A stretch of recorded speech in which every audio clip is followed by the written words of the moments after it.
নিশিপুর, এক ছোট্ট নিঃশব্দ গ্রাম।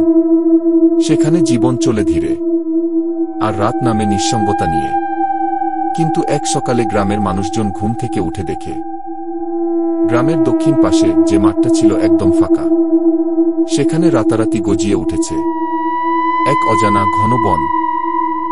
না, এটা কোনো সাধারণ বন নয়, এটা যেন নিঃশ্বাস নেয়।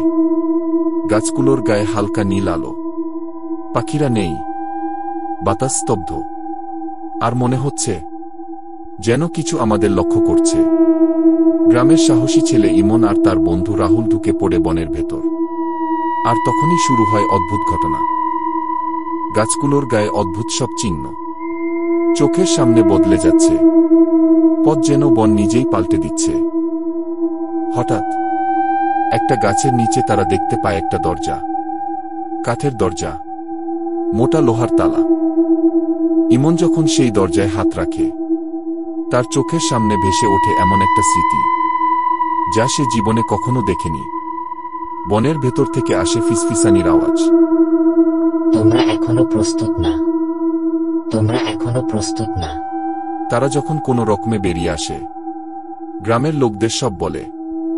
তারা হেসে বলে, কি বলছো? দক্ষিণে তো এখনো ফাঁকা মাঠ। ইমন আর রাহুল চুপচাপ ফিরে তাকায়।